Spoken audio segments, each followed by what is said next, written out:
So, hi Abhilash, how are you? I'm good. Thanks for having me. Thanks for coming. We love the way you are. It's been like how many years? I think 5, 6 years, I guess. Pre-COVID days. I remember coming to your office, Samosa office at High Tech City Junction. I love it. We had a long conversation, I guess, right? Like good 3, 4 hours of conversation. Yeah. For those of you who don't know, Abhilash is my first mentor.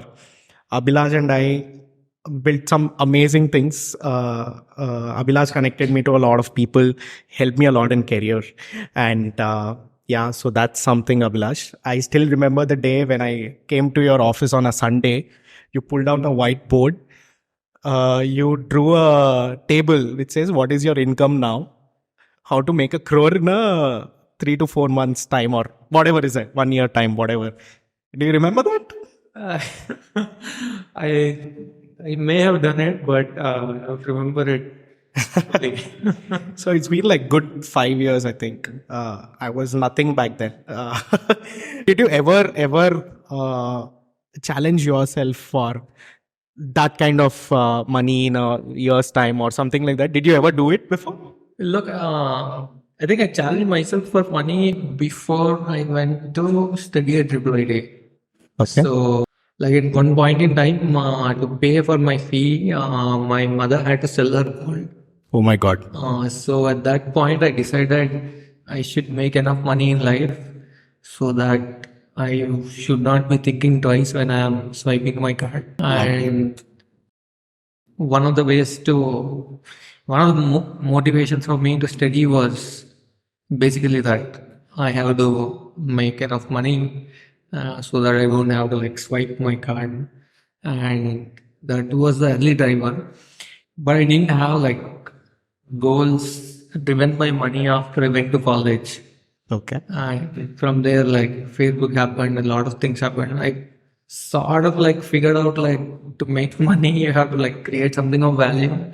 So my focus was more on like how to create value and some of those other things. So, for like matching to money, it was during that time when my mother had to sell her gold. Interesting. But look where you came from and look where are you now. Really happy. Really, really happy for you. Thank you. So let's talk about your triple IT days. So we have a perception that triple IT students are like too studious. They don't have fun, like kind of things. Were you really studious? Did you have fun? How was it like at triple IT? Like I think I spent a lot of time outside classrooms. We had a lot of fun. We used to play football. We used to play hockey. We used to like hang out with students from other colleges. We were very competitive. We went to a football match and we lost like 6-0, and there was headline on the newspaper that said if this match continued for another 20 minutes they would have lost 20-0. Oh my God. That was huge embarrassment. And then we came back and then the team got together and we started like playing every day from 5:30 a.m. to 7:30 a.m. in the morning. And if 1, 2 people didn't wake up, the rest of the 9 people in the team would go and knock their door, get them from the bed into the field. Okay. So we had like a lot of fun moments like that. We also did some crazy stuff. There was one time there was some bet to go steal some chair out of a coffee shop. Oh my God. So yeah, like the things like you do when you're young. I will stop there. I won't reveal more things. This was back in the day, right? I think it's in 2005. I It was guess 5 to 7. I did my research right. Okay. So were you bunking classes and all that? I don't know. There were no phones back then, right? There was a phone. I think my first phone was not a smartphone. It had like those 9 digits. Star hash and zero. Yes, Under that. that was the phone. And yeah, we used to bunk But there are at least like some courses we used to take seriously, Okay. like the core computer science courses, Okay. because we felt some of those are important for getting a job or whatever things were the goals at that point in time. But like most other courses, we were like, we will figure it out kind of attitude. Okay. Yeah, there was a lot of funky. Interesting. And did you start as a student entrepreneur back then? I don't think so, right? We did a few stints. So like one of the summers, like 2007, we launched a website called After MSecurity. Okay. Okay. So we were the first ones to put out the key for the whole MSET exam before even like Narayana did it or Sri Chaitanya did it. Okay. So like the exam was over and within half an hour, the key was out on our website. Okay. And it was so quick. It went viral on the internet because it was so quick and everybody wanted to know how many marks they got. We had a traffic of 50,000 students Wow. on that day. And imagine like 1 lakh students writing the exam and 50,000 people Wow. out of them are visiting your website. Wow. Yeah, it was insane. So what we did to execute that was out of the triple students, like at least 10 people are in the top 100 rank. Of course. So we got all of them together in a room. Okay. We served them biryanis.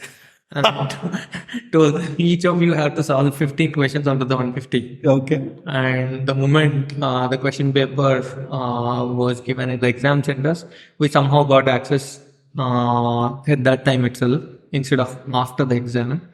And while the exam was going on, like each of these 15 people solved all those 150 questions, and then we digitized it and put it on the website. So that was the first stint. And basically the traffic continued from there for a while, for a week or two. And we went to multiple engineering colleges and sold ad space on that website to these engineering colleges. Wow. And at that time, yeah, we made about 1 lakh or 2 lakhs. Good amount? Yeah, we partied a lot. Wow. And yeah, we spent that money also like equally fast. We spent that money in like 2 3 days just Okay.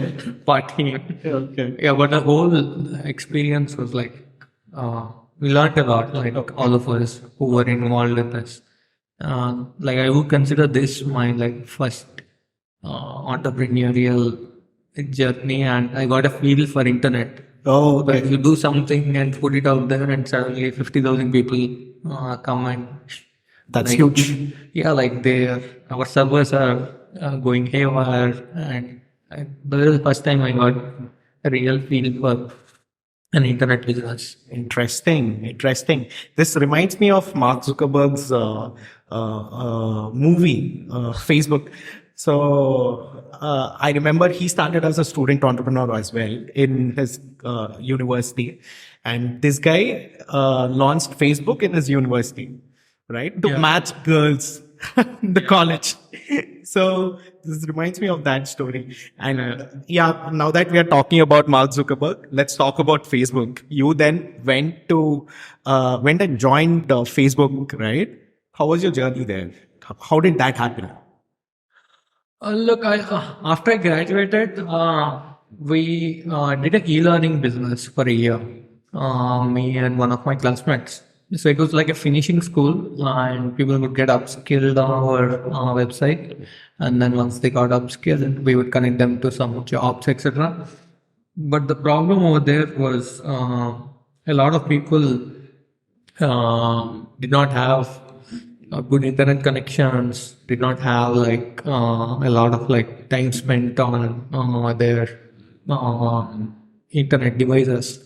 So it didn't take off and we couldn't monetize it well. That's when like we decided we need to go to Silicon Valley because all the startup stories that we are getting from there. So one night, was super frustrated. I just applied to like 30 Silicon Valley companies. Wow. I got interviews from like 3 companies, Pocket Jams, the gaming company, Twitter, and Facebook. Facebook did like 9 rounds of interviews and rolled out an offer. And Twitter did about 6 rounds of interviews. They said that they will be rolling out an offer, and but there are some delays because of like whatever visa issues, etc. And then like just went ahead with Facebook. So that's how Facebook happened. And at Facebook, it was an incredible place, right? I joined Facebook before it went for an IPO. There were a lot of like, Hope you got some stock and made some money. yeah, like the Facebook stock, all of the stock I got, I didn't sell it, and I consider that like my whatever retirement fund. So I got to work with like some fantastic people. Then I became a better engineer, and I was becoming like better and better engineer every day. And all of the stuff you see on developers.facebook.com, a whole bunch of stuff there that was built by our team. Wow. And basically, yeah, Facebook went for IPO, and then a whole bunch of people from Facebook like left to Uber and a whole bunch of other startups. And at that point, like I was also like, okay, my ambition is to like do something entrepreneurial. If I am staying at Facebook, I'm becoming like a better and better software engineer. So it sort of felt like there's some misalignment between where I want to be 5-6 years down the line. Okay. And I said to myself, I am on a 5-year holiday and came back to India. That would have been a great awkward surprise to your family, I guess. Yeah, I didn't tell them I was quitting my job. I just put papers, came back. Okay. And after coming back, they were like, oh, when are you going back? Then I said, no, I'm not going back. I'm on a 5-year holiday. And don't ask me any questions. And I basically told them I'm going to do some. It would have been a hard time, right? Like convincing family is the biggest. Yeah, but I didn't leave them any choice. I took my papers and came here. Yeah, but I also had like some sort of financial cushion, right? Like I had Facebook stocks, I had some savings from working there. I had cleared all the loans I took and like some other loans Okay. my family took. So things were sort of like, yeah, financially stable. Okay. So So at Facebook, you're saying that at Facebook, you got the key of social media. yeah, like Facebook is a very differently run company. So, like Facebook, what matters for a social network is speed in a sense, right? Like if Facebook is not the first company to get all of your relationships onto Facebook, someone else will be that company which will get all of your relationships onto Facebook. It's not like a finance company or other company where reliability or some other thing is important. Facebook, like being the first to be your relationship, like administration or management, making your relationships, managing your relationship delightful is what matters for Facebook. So there's a lot of focus on like executing at like super high velocity, and yeah, that is what Facebook really excelled at. That is one thing like I picked up from there. And I'm sure all these learnings helped you a lot at Samosa as well. Yeah, so that's one thing. The second thing at Facebook was they themselves had a lot of focus on Indian market because India was one of the fastest growing markets for them. There's a lot of like resources going there. Facebook itself was setting up an office in India. A whole bunch of things were happening there. So then I was like, okay, let me, like do something in this huge market that is growing and where all these big companies are also like trying to do something. Interesting. How did Samosa come up? How did Samosa come up? Samosa, it's a pretty interesting beginning. So there was a Facebook post made by one of our friends. It was a selfie sort of post. And on that post, another friend took a YouTube link and then it's a timestamped YouTube link and then posted that link as a comment on that Facebook post. And then like I clicked on that link and I realized the original guy who had posted it, he had to like search the name of the movie and then browse through the results YouTube gave, and then tap on one of them, and then like stick to the timestamp where that movie dialogue to pull on someone else's link was there, and then right click and then copy the timestamp link and then switch browser tabs and then like post it on Facebook as a comment. I thought that this is yeah, 7 8 steps over here. So why don't I like package all of this movie dialogues that people are trying to post as comments inside an app? And I was also like, what if we launch it as a plugin inside WhatsApp? And I basically package this whole thing as an audio stickers plugin inside WhatsApp. And so that people can share these without leaving WhatsApp itself. So that was the genesis of Samosa. So it was a lot of like observation, luck, plus like I also had some knowledge that WhatsApp had this ability to write a plugin. It exists even now, but a lot of people don't use it. Interesting. So, I remember in 2015-16, I used to get a lot of dialogues, shitty dialogues on my WhatsApp. yeah, I'm sure. Yeah, you were the one behind it. Yeah, I'm the one to blame. Interesting. I also know that you guys raised a shitload of money back then. You raised like $8 million, I guess. Yeah. Which is like 50 CR from very big players, right? Sequoia was there. Xiaomi invested in your company. Yeah. How did they come to you? And how is it like dealing with them? So I think a lot of things happened by accident. Sequoia found us because our app went viral, and when it went viral, we were in top 10 entertainment charts. And some of these investors keep checking what are the new apps in the top 10, and they try to like reach out to top 10 apps, and they reached out to us via email. And initially, like I ignored it, thinking it was some spammy message because I didn't know Sequoia Capital. And then they followed up with another message, and then I checked the website, and we set up a call, and they said, "Hey, tomorrow we are flying down to Hyderabad. We want to meet you." And they came to our. We were in a hostel, and we came to the hostel, and in the hostel, like, we served them samosas literally, and the next day they said they want to invest, and it was pretty quick. Like it was an intense 2 3 hour conversation, and they had asked us like 70 80 questions. We had answers to like half of them. The rest of them we were like, we don't know. So I think there was that sense that we needed to figure out answers together, and we met them. The investment happened, and then like we scaled the product. I'm sure you scaled to a very high level. I know in South India, it was a gaga. People went gaga. Yeah. I know a lot of, now that I work with a lot of South Indian based influencers and stuff like that, they know samosa like crazy. Yeah. Like crazy. Yeah. And you guys took it to a next level, is what I know. Right. And how is it like dealing with this big VC firms and stuff like that?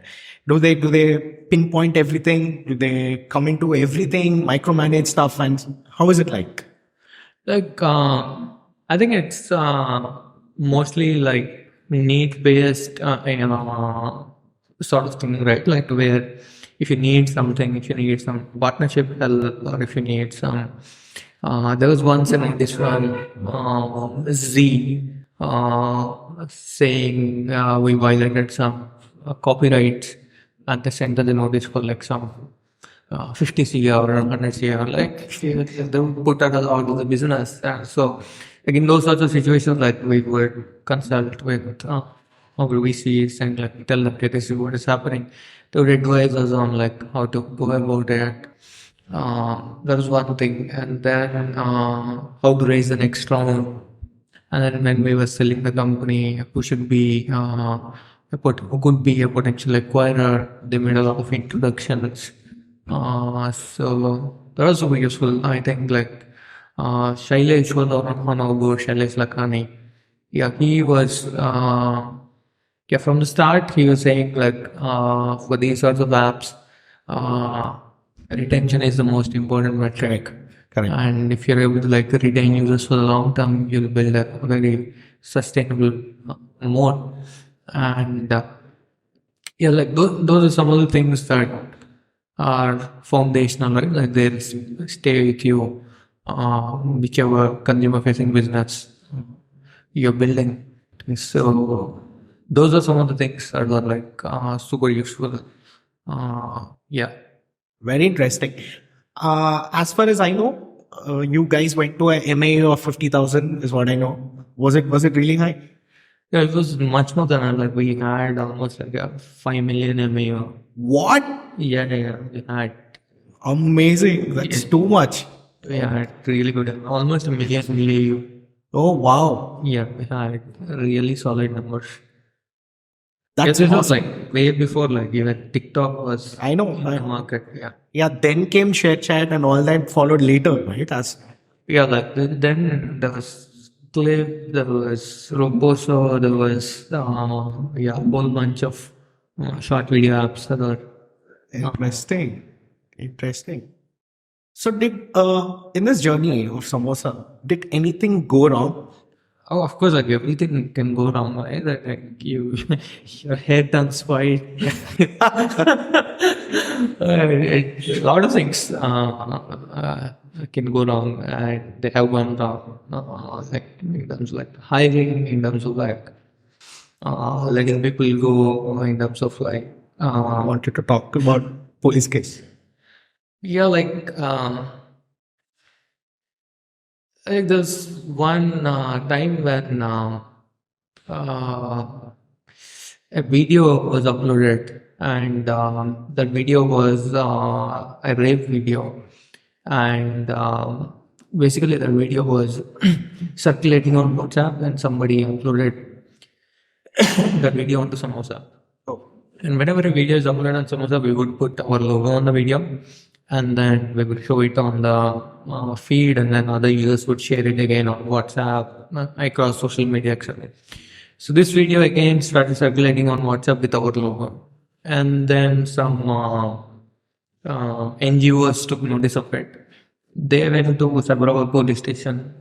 They complained to Cyberabad police that this is what is happening.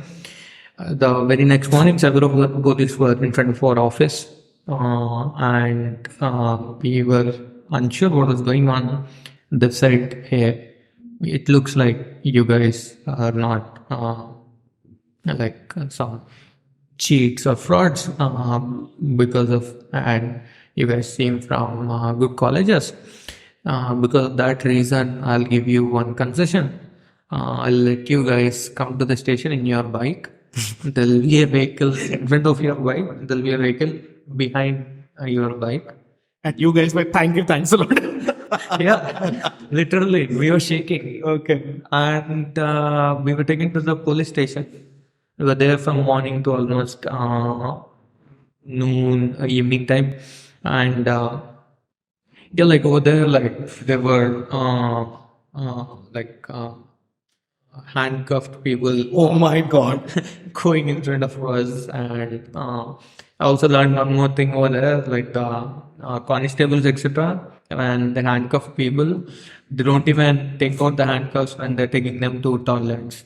They take them with the handcuffs. Oh my God. Yeah, it's crazy the way those things. Crazy experience which you don't want to experience again. Yes. And then the police, basically their whole argument was, hey, we are doing policing in real world, and we are a smaller constituency than your digital constituency.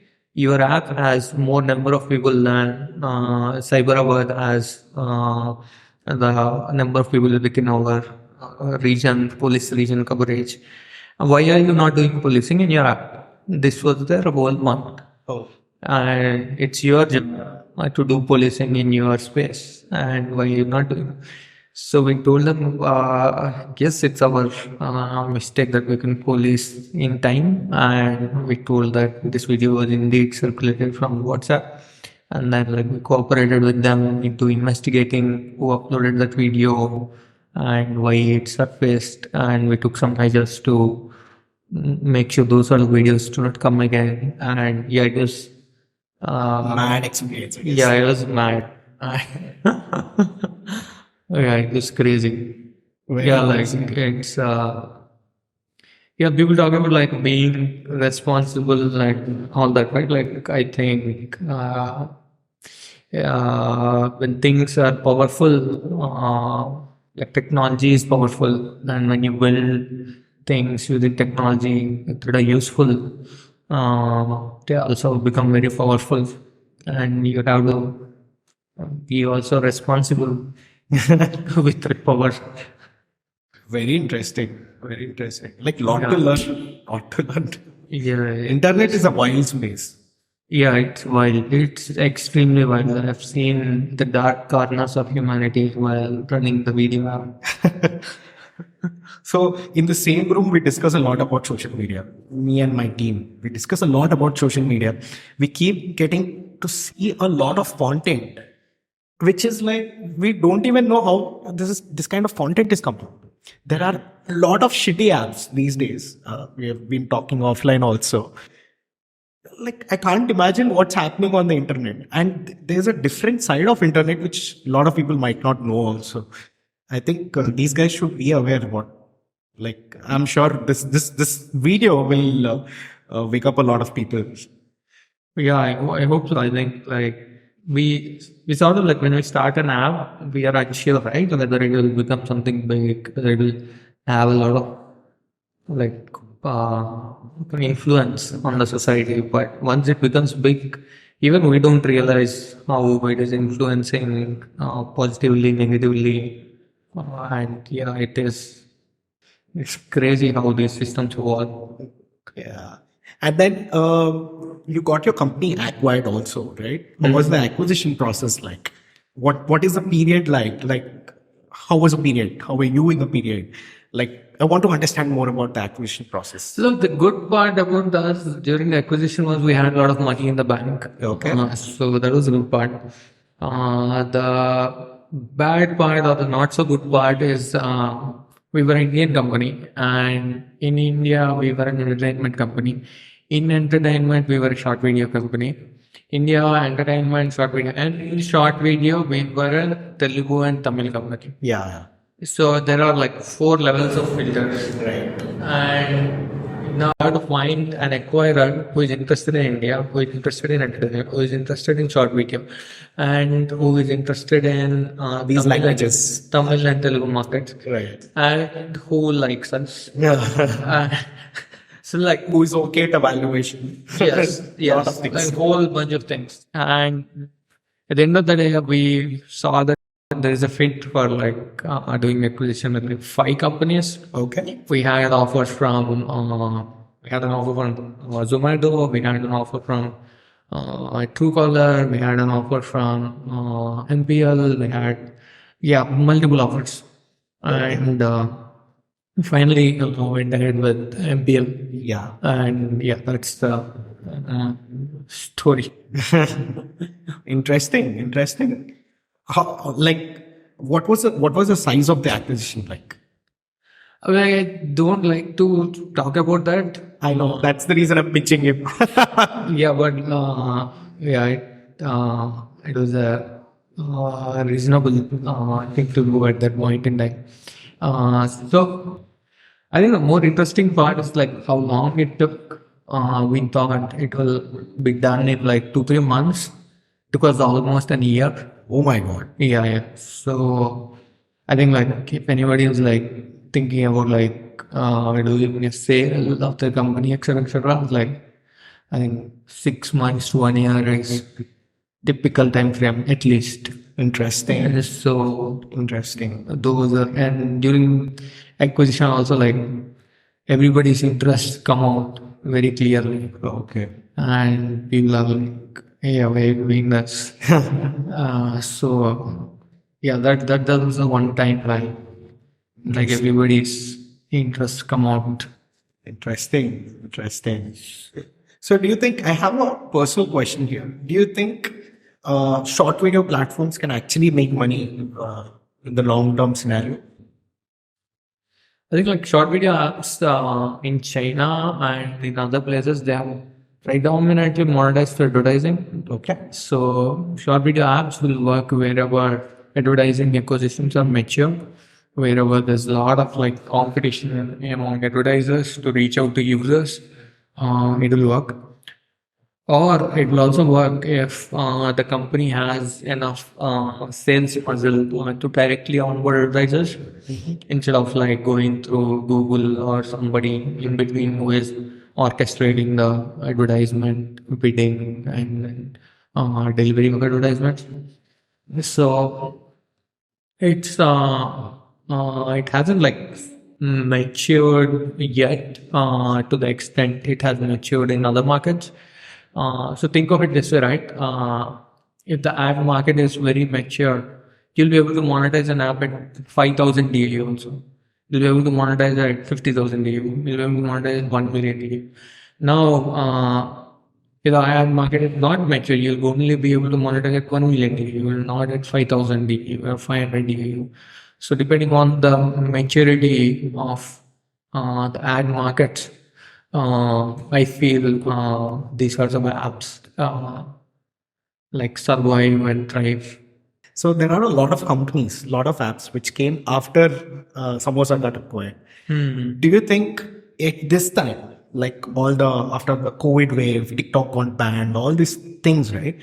Were these favorable scenarios if we had like Samosa running them now?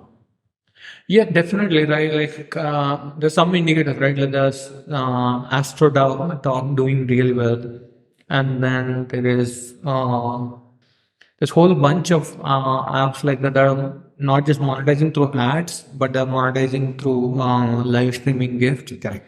So, like ads, your typical monetization per user is like limited, and you basically can't have like you'll probably make like $5 or $10 per user with an ad. But whereas if you're doing live streaming and gifts, like the upper limit for that is like much more. It's possible that the user may spend like $100 or $500 to get attention of a live streamer. So suddenly the LTV per user increases if you get like live streaming to work. A lot of the short video apps in China they monetize through live streaming. Correct. And not only TikTok, Bigo was also banned. It is also doing a lot of revenue in India through live streaming. Amazing revenue. Exactly. Amazing revenue. Exactly. We had a discussion offline with the CEO as well. Yeah. So I think there was a huge white space that was left when. So I remember a Dubai sheikh paying 2 crore to a live streamer in a 30 minutes live call. Wow. Yeah. Exactly. Live stream. I was like, what did just happen? You remember Nagesh told me this. Yes. Actually. Yes. Yeah. So like, if you're just doing short video and ads, this 2 crores will never happen. Of course. But suddenly the revenue per user like increases significantly Right. the moment you do something like this. Right. So from the revenue perspective, so these some of the alternate monetization mechanisms are Bigo, I still think underexplored. Bigo did a revenue of 600 CR per annum. Yeah, I won't be surprised. I won't be surprised. Yeah. And then came a lot of Indian apps which are trying to do that, but they're still not there yet. Yeah, I think yearly, that's one app that is scaled to some extent. Chingari is also doing live streaming. Yeah. So that is also Recent pivot. yeah, recent pivot. So these are some apps that are trying to do. I think if they crack some monetization loops, potentially they could scale. Interesting. And looking at TikTok ban, right? We had a discussion back then. I gave you an insight. this is when COVID thing was happening back then, and I was like, I think people will stop using TikTok because this is a Chinese app. Mm-hmm. I thought it's going to be voluntary, but then came a government order saying that we are cutting down all Chinese apps. Yes. And you know what? We actually launched the short video platform to fill the void. Jalak, if you remember. Yeah. We just tried out. We were just throwing, winking at someone in the dark. Yeah. So we tried to do something there, but all for all the good causes. Now you are one of the co-founders at Questbook, along with Madhavan, Subhash, and Harsha. Yeah. Tell me more about Questbook. I like Questbook sort of like happened by accident. Madhavan is the first engineer I hired at Samosa. Yeah. And like he called me one day and said 98% of his net worth is in crypto. And I asked him how did that happen. He tells me like he was staking, running nodes, and then like doing a whole bunch of like validators, etc. So I was like, okay, there's something here that I need to understand. I don't know what is going on in crypto. Then I got deeper and deeper into the ecosystem. I learned more and more. And we decided we'll do something together. And he got me as one of the co-founders. I became like the fourth co-founder in the company. And then we launched like tutorials for developers to get into Web3. Then all these developers started asking us, how do we make money? So we launched a grant management tool that lets protocols give out grants to these developers. So that business is doing well. So we take the 5% fee whenever a grant is disbursed via Questbook.app. So any developer can go there and apply for a grant to all these Web3 projects. And if they like the proposal, they'll immediately give a grant. So, and then all these developers also start telling us, hey, you already have a 9 to 5 job. We do crypto as a side gig, / moonlighting, etc. And this is more like a 5 to 9 job. And we don't want to reveal our identity to these protocols while applying for grants. So we wanted to build a protocol where developers could prove themselves privately to these protocols. So they could prove their, I don't know, where they are working without revealing their name. Or they want to prove what is their rating on certain freelancing website without revealing rest of the information. So we want to like build that solution. We built Reclaim protocol, and yeah, that is the summary of the crypto journey. Interesting, but this sounds a lot of technical kind of thing. Yeah, it's very. Tell me about crypto, as if you're telling it to Adya, your daughter. Tell me about it. I think it is. My daughter is just like 5, 6 years old, so it's, tell her about crypto. I can say it's money, but digital money. She'll be like, how can I catch it? Oh, it's a Google Pay. Yeah, sort of. So it is. How do I tell it to a 5 year old? Let me think. I think crypto for a lot of people just means currency, and Bitcoin is primarily what has given crypto the shape it currently has, and Bitcoin is like digital money that is not controlled by any banks, and So it's money not from the banks.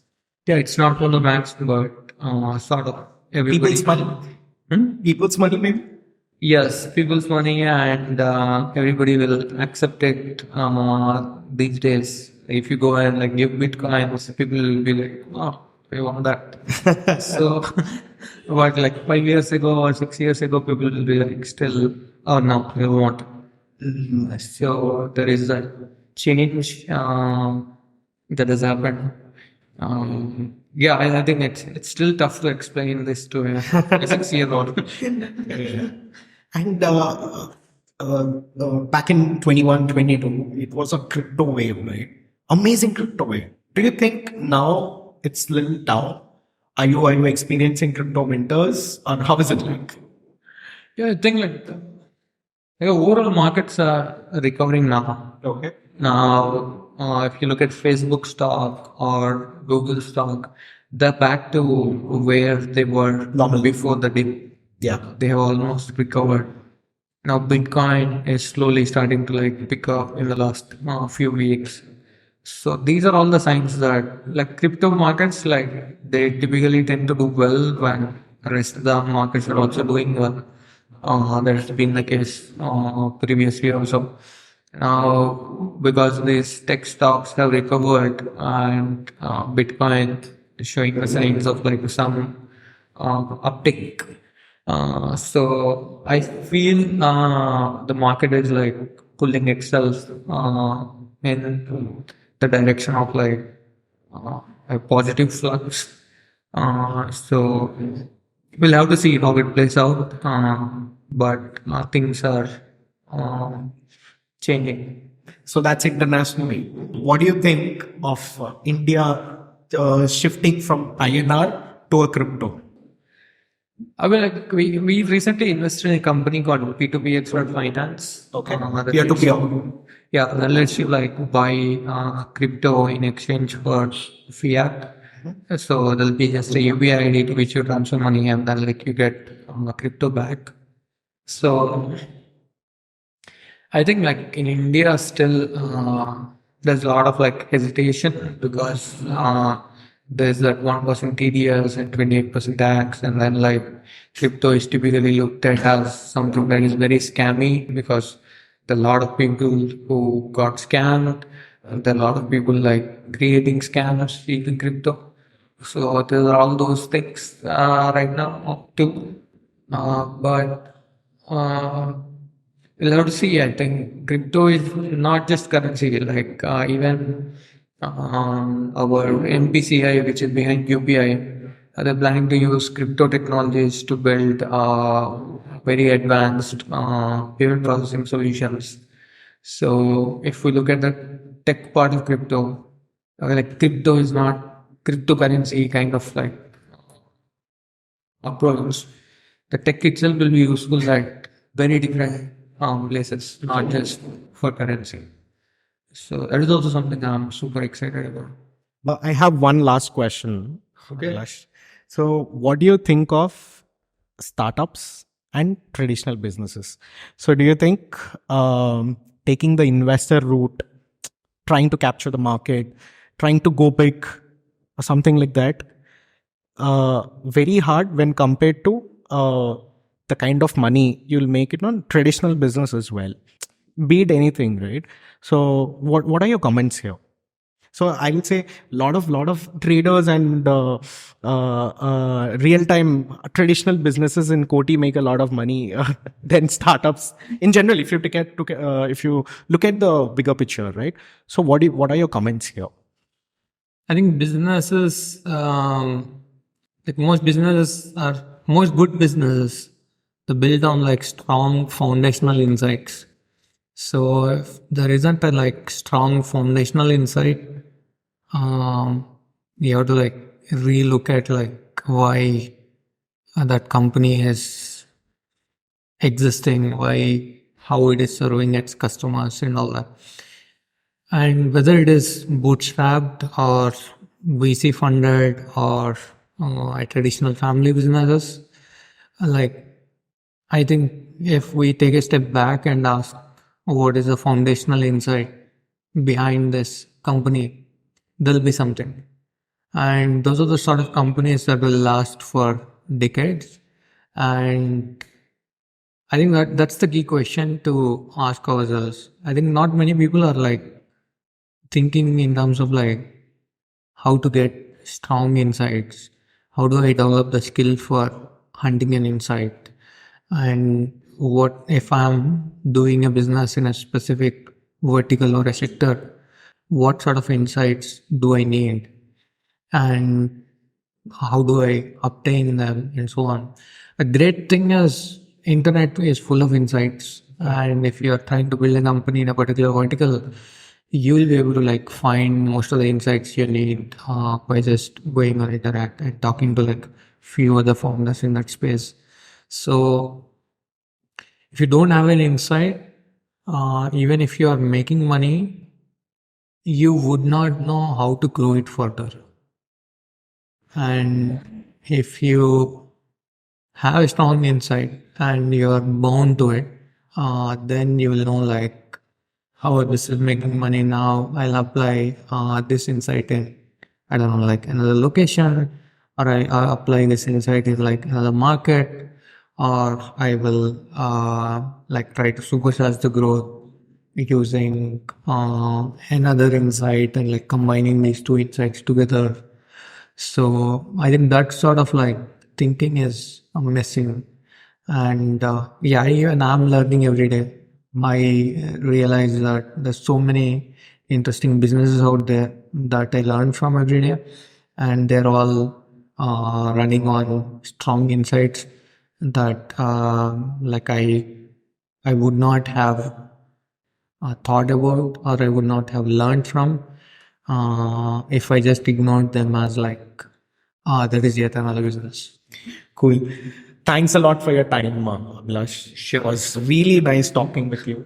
Lot of insights, lot of insights. Thank you for all the time you spent with me also in person to actually understand about my business and help me a lot. Thanks a lot. So that's my Lulu, Abhilash. So we share a lot of memes ourselves. So Abhilash and I are connected on Instagram. Though Abhilash doesn't use Instagram a lot, I keep sending a lot of Instagram links on WhatsApp. He knows a lot about Gen Z. He knows a lot about Korean slang and stuff like that. So yeah, we talk a lot about it. Maybe we should give new Lulu, mean Lulu, or invest Lulu. I'm planning one. I'm planning a company on the name of Lulu. Oh, nice. Interesting. So whenever I go to any Lulu mall, also I send pictures of that to Abhilash just to reconnect our Lulu memories. Absolutely. Cool. This is awesome. Thanks for having me. It was, yeah, it was a learning experience reflecting back on all this. Thanks, Abhilash. Looking forward for many more. Sure.